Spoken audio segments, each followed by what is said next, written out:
I was in school, I used to love to wear my hats even then. There were no hats in the building. Nope, always had to take them off so they can yeah. wear their hats, their jerseys, their sweatshirts, t-shirts, whatever it is. All of it. I know a lot of kids probably are going to throw on some pearls today. That seems to be a popular one now with got to do it up. That's right. Yeah, with Jock Peterson. He has brought back the pearls. I have mine on today. Oh, you guess you could see this one a little bit better. Really hard to make out, but I have my pearl earrings on. Not necessarily the pearl necklace, but I guess, well, that's close enough.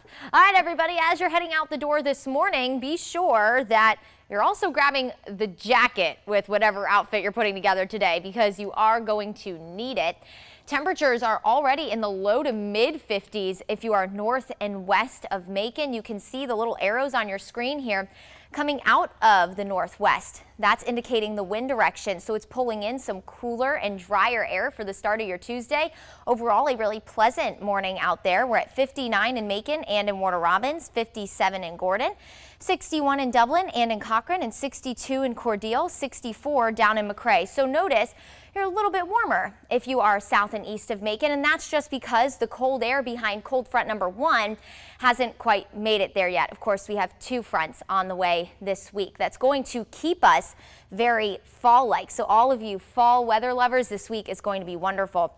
When it comes to the wind, we are a little bit breezy to start the day. Wind speeds anywhere between 5 to 13 miles per hour. And where you're seeing these yellow colors here, we could be gusting upwards of 15 miles per hour. And that will be the general consensus today. Do expect a breezy afternoon. We could see wind gusts between 15 and 20 miles per hour. And this is why we have a cold front over us right now. Of course, cold fronts bring with it a change in pressure, and pressure differences create wind. So that's why we'll be breezy today.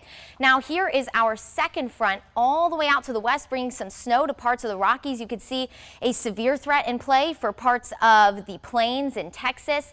And now for us, we will watch for the potential for some severe weather as we head into Thursday as the front knocks on our door. You can see a very low end threat, a level 1 out of 5. So that does mean that our threat will be a little more isolated for us. And what we're going to be looking for is primarily gusty wind and heavy rain. Now, can we rule out a brief isolated tornado? I don't think so, but I do think that threat is going to be more so along the Gulf Coast and also parts of the Atlantic coast, so south and to our east. For us, I think most of us, again, are going to experience that heavier rain threat and also some gusty wind as the front moves along. So for today, front will sink south. That's going to leave us cool and breezy. Highs today only in the low 70s. We'll wake up tomorrow in the upper 40s. So again, don't leave the house without that jacket. Now here comes our next weather system.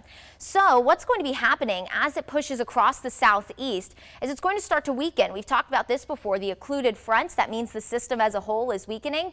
Now look down to the south. Here's that cold and warm front. So between this is where you're going to find the better ingredients for severe weather. So the greater severe threat definitely going to stay down to our south along the Gulf Coast, parts of central Florida. For us, now if this shifts north, then our severe threat gets greater. So it's something that we're going to still watch. However, here comes our chance for rain by Thursday morning. Front pushes through as we head towards lunchtime and then off to the east throughout the early afternoon. So it will more than likely be a rainy ride home for all of you students on Thursday, or for most of you. And that should clear as we head into the early evening. Then we'll wake up in the low 50s with highs only in the low 60s for Friday and Saturday. We'll stay nice and dry for Halloween.